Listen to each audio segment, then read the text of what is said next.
on a pu reprocher à l'équipe sa situation monopolistique il y a 20 ans, il y a 25 ans, elle était réelle. Elle était réelle. Mais aujourd'hui, mais si on prend l'exemple encore des transferts, où est le monopole?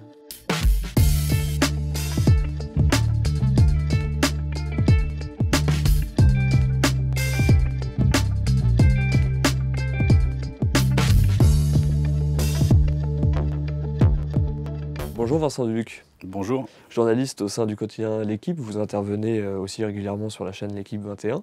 Depuis plus de 25 ans, vous suivez l'actualité notamment du football et notamment de l'équipe de France. On avait très envie de vous recevoir dans Médias dans l'arène pour évoquer avec vous justement les rapports entre les médias et les sportifs, et plus particulièrement, vous l'avez compris, les footballeurs. Vous avez noué une relation de confiance avec les joueurs depuis des années, au même titre qu'on soulève quelquefois des connivences entre les responsables politiques et les journalistes politiques qui se suivent depuis des années. Est-ce qu'il existe une connivence entre médias et sportifs de haut niveau? Et comment s'en détacher quand finalement on suit ces joueurs depuis de nombreuses années? En fait, cette connivence existe avec très peu d'entre eux, puisqu'ils sont tellement difficilement accessibles, on a tellement perdu la proximité au fil des années, que chacun individuellement, on reste en contact avec juste une petite partie d'entre eux.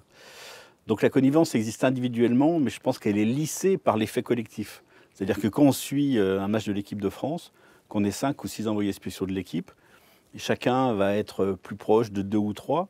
Mais comme par exemple les notes, c'est la moyenne des 6 envoyés spéciaux, l'éventuelle connivence, mais qui reste à établir, qui pourrait être humaine, mais qui reste à établir, elle est vraiment annulée comme ça par l'effet de la moyenne collective. Alors justement, c'est une question qui est un petit peu liée à la première. En lisant L'Équipe, quelquefois, certains commentateurs estiment qu'il y a des partis pris pour certains clubs. Quand vous écrivez vos papiers, comment on se détache du supporter en fait? Est-ce que c'est le journaliste qui parle ou est-ce que c'est le supporter qui parle? Mais ça serait compliqué que ce soit le supporter qui parle, parce que ça poserait la question, mais le supporter de quelle équipe?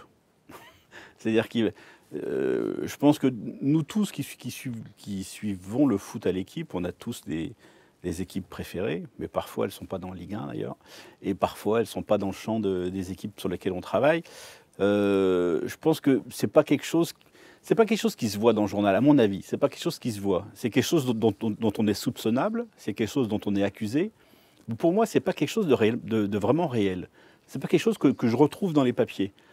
C'est peut-être le public qui est trop supporter en fait et qui vous fait ce reproche quand par exemple il y a un papier sur son équipe Oui, qu'il n'aime pas. mais alors c'est ça qui est un peu compliqué. Et aujourd'hui qu'on a on va dire un rapport un peu plus direct du producteur au consommateur avec les réseaux sociaux, on arrive à prendre exactement cette température-là. Mais effectivement, quand on est plutôt dithyrambique avec une équipe, on est accusé par les supporters des autres équipes d'être supporter de l'équipe sur laquelle on est dithyrambique, et qu'on est trop critique, on est vraiment accusé par les supporters de l'équipe avec lesquels on est critique de ne pas aimer ce club-là. Moi, je trouve c'est pas un effet dont je me méfie, c'est pas un effet que je crains et c'est pas un effet que je constate. Voilà, c'est effectivement un soupçon, c'est effectivement une critique, mais je le vois pas ça dans le journal, franchement. Alors, je voudrais parler d'une affaire qui date un peu maintenant, qui est connue de tous, l'affaire en 2010 qui va entacher l'histoire de l'équipe de France, cette fameuse grève de Naïsna en Afrique du Sud. L'équipe va faire sa une avec une photo d'Anelka et ses déclarations choc, les insultes à l'encontre de son sélectionneur. Au moment où vous vous apprêtez à publier cette une, est-ce que vous avez conscience que finalement la couverture médiatique, même si elle n'est pas à l'origine du conflit au sein de l'équipe de France évidemment, elle peut finalement finir d'acter le divorce? Très franchement, le divorce, il Il est était déjà consommé? il était déjà consommé. L'équipe de France était presque éliminée. C'était après son deuxième match et sa défaite face au Mexique. Il fallait un concours de circonstances assez invraisemblable pour que l'équipe de France ait une chance de se qualifier pour les huitièmes de finale. Si j'ai bonne mémoire, il fallait battre l'Afrique du Sud par 2 buts d'écart et puis que l'Uruguay perde par 2 buts d'écart contre le Mexique ou l'inverse, je ne me souviens plus. Donc le divorce était déjà consommé et cette une, en fait, avait un sens. Elle avait le sens, effectivement, de la déliquescence dans lequel l'équipe de France était tombée, dans la perte de la lucidité, dans l'absence de management de crise, dans la perte de tout repère d'autorité. Donc oui, elle avait un sens. Bien sûr, on savait qu'elle aurait un impact, mais il arrive parfois que la presse aujourd'hui ait un impact. On peut pas, c'est pas un quatrième pouvoir pour rien. C'est pas parce que c'est la presse sportive qu'elle n'aurait pas de pouvoir. Donc on savait très bien que ça aurait un impact. Mais encore une fois, cette une avait un sens. Il y a eu un débat en interne pour savoir s'il fallait écrire les mots en entier, pas les mots en entier. Et on savait bien que la mise en scène elle-même induirait des réactions d'une proportion un peu différente. C'est sûr que si à la une, il y avait eu le clash, pas les mots en entier, et juste une histoire à l'intérieur pour dire qu'il y a eu un clash à la mi-temps entre Raymond Domenech et Nicolas Anelka, pardon, ça n'aurait pas eu les mêmes conséquences que tous ces mots en entier. Est-ce que finalement, on n'attend pas du journalisme sportif l'inverse de ce qu'on attend des autres journalistes? C'est-à-dire que d'un journaliste, on attend qu'il soit neutre, objectif, etc. D'un journaliste sportif, quelquefois, on a l'impression que les citoyens attendent qu'il soit aussi chauvin. Non, j'espère que non, parce que ça serait une méprise terrible. Je ne vois pas pourquoi le journalisme non sportif, ça serait un journaliste noble qui serait objectif, et que le journaliste sportif, ça serait un journalisme basique, chauvin, et qui agiterait le drapeau sans recul, sans esprit critique. Heureusement que ce n'est pas le cas. D'autant que le public ne le sait pas forcément, mais pour un journaliste quotidien sportif comme l'équipe, il a tout intérêt à ce que l'équipe de France aille au bout d'une compétition, en termes de vente, par exemple. Oui, mais c'est des choses complètement différentes. Que les quotidiens aient intérêt à ce que l'équipe de France soit championne du monde pour vendre beaucoup de journaux, c'est l'évidence même. Mais qu'on renonce pour ça à tout ce qui est notre mission, de l'information, le commentaire, la critique, mais il n'en est pas question. D'autant que, comme dans toutes les rédactions, il y a forcément une différence entre l'intérêt éventuel de la direction, qui est de vendre beaucoup de journaux, et puis la volonté de la rédaction, qui est de rester ferme sur ses standards et sur ses principes. Donc, ce n'est pas quelque chose qui interfère réellement. En revanche, la seule différence fondamentale qu'on peut envisager entre une rédaction généraliste et une rédaction sportive, c'est que la rédaction sportive est tellement passionnée par le sujet qu'elle couvre, et que forcément, il y a une tradition autour du traitement de l'actualité sportive. La tradition, c'est de mettre du souffle. C'est l'épopée. Oui, faire passer le souffle de l'épopée, ça c'est une tradition. Alors parfois, le souffle de l'épopée, il grandit un peu la réalité. Mais je ne pense pas qu'il la distorde. Et c'est sûrement pas le but de la distordre et de s'affranchir des règles du journalisme en général. Alors justement, la recherche de ce souffle, est-ce qu'elle ne peut pas entraîner quelquefois vers un pessimisme? Je prends l'exemple du Paris Saint-Germain, l'année dernière, qui jouait contre Manchester United. Match aller, il gagne donc à Manchester United. Il y a eu beaucoup de titres de presse en disant « attention, pas de blague », en référence à la remontada qu'ils avaient subie 2 ans auparavant. Il y a eu beaucoup d'articles en disant « attention, c'est pas joué », etc. Qui pouvaient créer un climat. Alors c'est pas ça qui fait que les joueurs perdent le match retour, mais certains joueurs eux-mêmes disent finalement il n'y a pas de soutien de la presse. Je ne vois pas depuis quand la presse serait là pour soutenir qui que ce soit. On n'est pas là pour soutenir. Non, pas pour soutenir. On est là pour magnifier éventuellement le pessimisme. geste sportif. On est là pour accompagner l'événement. Mais pour soutenir, absolument pas. Ce n'est pas notre rôle. C'est le rôle des supporters de soutenir. Ce n'est pas le rôle de la presse de soutenir. Le rôle de la presse, c'est de raconter et d'analyser, mais sûrement pas de soutenir. C'est pas possible. En revanche, concernant l'atmosphère éventuellement négative, le vrai problème, c'est que si on écrit, de toute façon, Manchester United n'a aucune chance, Paris va évidemment passer, et que Paris ne passe pas, on va dire que la presse a entretenu un climat de confiance et voire de suffisance, alors qu'avec l'expérience, on aurait dû apprendre à se méfier. Donc on peut renverser de toute façon toutes les présentations. C'est toujours le résultat après qui donne un sens à ce qu'on a écrit avant et qui fait qu'on nous le reproche ou qu'on ne nous le reproche pas. On nous avait aussi reproché d'avoir mis en scène éventuellement la remontada avec un titre disant que Barcelone y croyait. Mais comment on peut mettre en scène un match retour quand au match aller il y a eu 4-0 ? Comment on peut le mettre autrement en scène en disant ils y croient quand même ? Évidemment, autrement on dit aux gens ne vous intéressez pas à ce match, il ne va rien se passer. Ou alors on dit aux gens vous pouvez vous intéresser parce qu'il peut se passer quelque chose. Mais ce n'est pas entretenir une atmosphère négative, c'est tirer le fil qui va dans le sens de l'intérêt du spectacle, c'est très différent. Je voudrais parler d'un autre sujet qui est un petit peu lié au football, vous allez comprendre. En juin 2019, on a beaucoup parlé de la Coupe du Monde de football féminin. À cette occasion, on a beaucoup parlé du sport féminin en général. Moi, je m'interroge sur le rôle des médias dans la mise en lumière du sport féminin. Par exemple, quand on prend cet été, il y a une dizaine, voire plus, de une consacrée à Neymar pour son transfert avorté vers Barcelone, qui finalement n'a pas eu lieu. Quand dans le même temps, l'athlète américaine Allyson Felix n'a pas forcément les honneurs d'une pleine page en une lorsqu'elle bat le record de Usain Bolt. Est-ce que les médias ont un rôle à jouer aussi sur cette cause-là ? Je ne sais pas, parce que là, pour le coup, vous faites un amalgame entre plusieurs choses. Par exemple, on peut très bien, moi je veux bien qu'on oppose pendant la durée où l'équipe de France a fait la Coupe du Monde féminine, Mhm. étaient en lice, les unes consacrées à la Coupe du Monde féminine et les unes consacrées à Neymar. Et les unes consacrées à la Coupe du Monde féminine ont été plus nombreuses que celles de Neymar entre le premier jour de l'équipe de France en Coupe du Monde et le dernier jour de l'équipe de France en Coupe du Monde. Donc effectivement, Alison Félix, elle a battu le record de Bolt, mais elle a battu dans quel cadre? Elle n'a pas battu aux Jeux Olympiques. Elle a battu dans une compétition qui fait rarement la une. Parce que de toute façon, l'athlétisme a perdu de sa lumière et c'est beaucoup plus compliqué. Donc oui, on sait très bien qu'il y a beaucoup de sports aujourd'hui qui font plus difficilement la une qu'avant. Mais la une, c'est pas tellement l'équipe qui l'a choisi, ce sont les lecteurs en fait. Oui, c'est un élément marketing plus que Mais journalistique. pourquoi TF1 ne passe pas à 20h50 les championnats d'Europe de lutte gréco-romaine? Parce que ça n'intéresse pas les gens. Donc effectivement, la une, il y a une partie qui fait partie de la vocation et de la mission historique de l'équipe, c'est de mettre en scène notamment les sports olympiques. Et ça, on essaie quand même de le faire assez régulièrement. Et puis il y a une partie qui correspond à la nécessité de vendre le journal.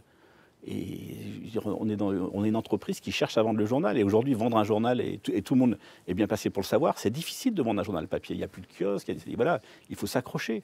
Donc c'est ce qu'on fait, on s'accroche. Alors justement, on va parler un petit peu de marketing. Aujourd'hui, les grandes chaînes de télévision se livrent une guerre sans merci pour acquérir les droits de diffusion des événements sportifs.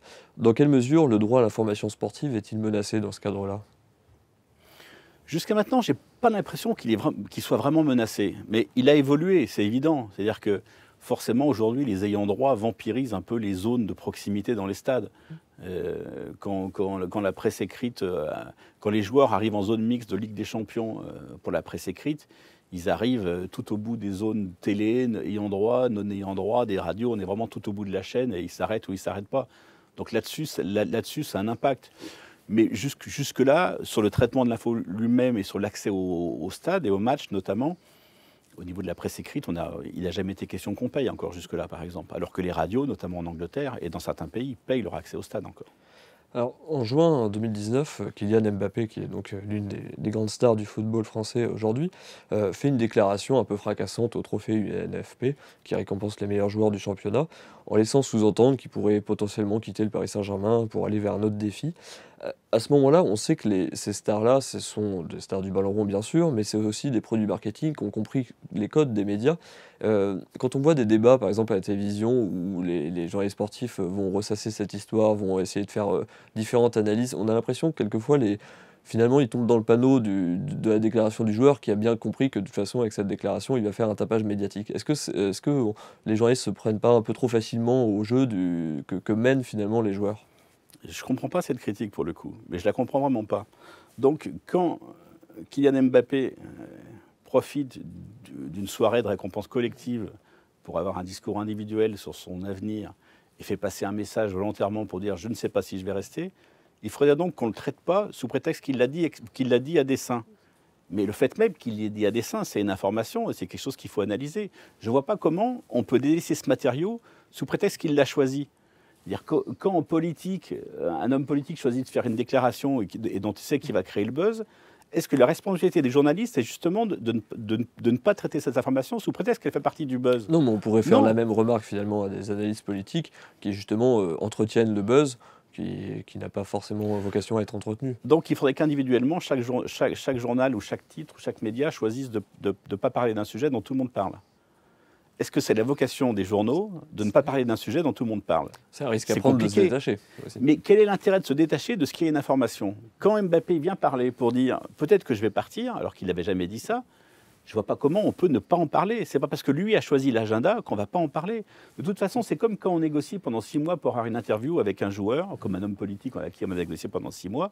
Le jour où le joueur parle, c'est parce qu'il a décidé de parler ce jour-là, parce qu'il y a intérêt, parce qu'il veut faire passer un message. Mais ça, tout le monde le sait. À partir de là, il faut juste être capable de le décrypter. Et nous, en général, dans les interviews à l'équipe, on essaie de faire un encadré pour mettre un peu de décryptage. Mais évidemment que l'interlocuteur a un intérêt à parler et qu'il a un message à faire passer. Mais ça c'est quelque chose qui est vieux comme l'interview, quelque chose auquel on ne peut pas échapper. Alors justement, on évoquait le jeu médiatique. Chaque hiver et chaque été, la presse sportive est quelquefois un peu en émoi lors des fameuses périodes de mercato. on entend beaucoup de rumeurs, des infos qui sont dites un jour, qui sont contredites le lendemain, etc. Est-ce que vous ne trouvez pas qu'on quelquefois on est un peu trop conciliant, permissif avec la presse sportive, qui peut donner une information un jour, dire le contraire le lendemain? Si je peux me permettre, c'est une question qui traduit une totale méconnaissance en fait du fonctionnement Mais permettez-vous, je de la presse sportive et de la manière dont l'information est recherchée. Et je le dis d'autant plus facilement que je travaille très peu sur les transferts moi-même. Mais les gens qui travaillent sur les transferts, ils ont des informations que plein d'acteurs du foot en fait n'ont pas. C'est-à-dire qu'ils ont une vue globale, ils parlent à tous les agents, ils parlent à tous les présidents. Et évidemment, je conçois qu'effectivement l'effet que ça puisse donner parfois, c'est qu'on se contredit. Parce que forcément on se contredit. Mais ce n'est pas forcément nous qui nous contredisons. C'est-à-dire que quand on écrit quelque chose le mardi, ça peut être vrai le mardi, et puis quand on écrit l'inverse le mercredi, c'est parce que ça a changé le mercredi.